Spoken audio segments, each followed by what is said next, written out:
লাইফে ফার্স্ট আমার সাথে এরকম কোনো ইনসিডেন্ট হলো। আমি এটা স্ক্যাম বলবো না ফ্রড বলবো না থ্রেড বলবো, আমি কিচ্ছু বুঝতে পারছি না। তো পুরো ঘটনাটাই আমি শেয়ার করব। তো বেশ কিছুদিন আগে আমার কাছে একটা কেকের অর্ডার আসে। যে কেকটার অর্ডার করে তার বাড়ি আমাদের এইখানেই ছিল, কিন্তু তার শ্বশুর বাড়ি আমাদের থেকে 7-8 কিলোমিটার ডিস্টেন্সে। তো যথারীতি সে আমার কাছ থেকে আগেও দুবার কেক নিয়েছে, তো সেই জন্য আমি কোনো রকমভাবে অ্যাডভান্স নেইনি। আর এই অ্যাডভান্স না নেওয়াটাই আমার জীবনের সব থেকে বড় ভুলের মধ্যে একটা। যেদিন কেকটা লাগবে তার একদিন আগেই আমাকে কনফার্ম করে যে এরকম এরকম টাইপের ওই কেক নেবে, কাস্টমাইজ কেক ছিল। সেদিন আমাকে বলেছিল যে দুপুরের মধ্যে করে দিতে, 3টার মধ্যে। তো আমি 3টার আগেই আমি করে তাকে ইনফর্ম করে দিই যে আমার কেকটা রেডি হয়ে গেছে। ইভেন সে আমাকে ফোন করে বলে যে তুমি কি আমার এই লোকেশনে আসতে পারবে। তো আমার কাজ কমপ্লিটই হয়নি, যেহেতু দুপুরে ওটা আমি করেছিলাম আর ইভিনিংয়ে আমার অনেকগুলো কেক অর্ডার ছিল, সেগুলোও দেওয়ার ছিল। তো আমার কাজই কমপ্লিট হয়নি। তো আমি আগে বললাম যে না, আমি পারবো না, কোনোভাবেই পারবো না। তো সে আমাকে বলল যে আচ্ছা তুমি চেষ্টা করো, না হলে আমি এখনই বেরিয়ে যাব কেকটা নিতে।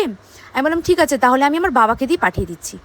তো বললো আচ্ছা ঠিক আছে, তুমি বাস স্ট্যান্ডেই পাঠিয়ে দাও। আমি বললাম বাস স্ট্যান্ড তো হবে না, আমি লাইব্রেরির এখানেই পাঠাতে পারবো। তো বলছে কি না, আমি লাইব্রেরির ওখানে যেতেই পারবো না, আমি বাস স্ট্যান্ডেই আসবো। আমি সেইভাবেই আমি আমার বাবাকে ফোন করে বলে দিলাম যে এরকম কেকটা দিতে হবে। তো সব কিছু ঠিক আছে। তার কিছুক্ষণ বাদে সে আমাকে আবার ফোন করে তার ফার্স্টের কথাই হচ্ছে যে দীপা আমি কেকটা নিব না, তুমি ক্যান্সেল করে দাও।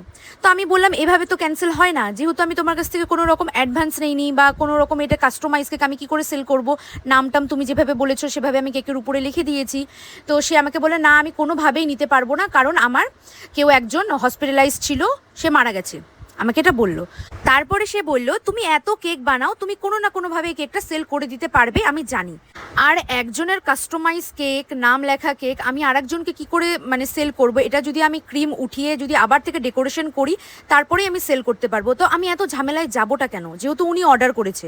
আমি তাকে এটাই বললাম যে দেখো তোমাকে কেকটা নিতেই হবে। হ্যাঁ, তো সে আমাকে বললো আমি কোনোভাবেই তোমার লোকেশনে যেতে পারবো না, তুমি তোমার বাবাকে বলো যে আমার লোকেশনে মানে 7-8 কিলোমিটার ডিস্টেন্সে এসে কেকটা দিয়ে যেতে।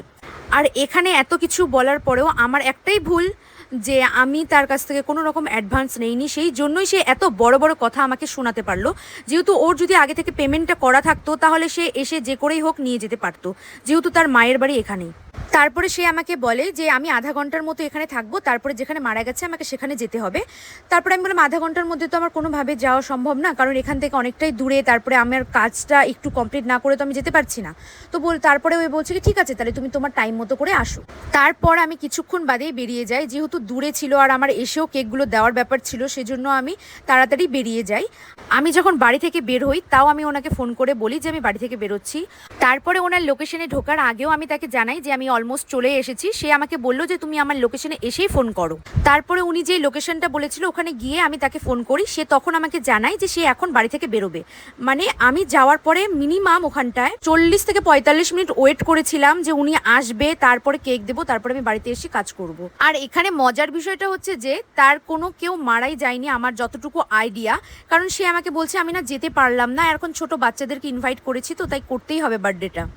আর আমাকে 1 পাউন্ড কেকের জন্য এরকমভাবে হ্যারাস্ট করলো। সে আমাকে আগেই বলতে পারতো যে তার ডেলিভারি লাগবে তার বাড়ির লোকেশনের ওখানে, তো তখনই আমি না করে দিতাম, কারণ আমি 1 পাউন্ড কেকের জন্য এত দূরে গিয়ে হ্যারাস্ট হতে পারবো না।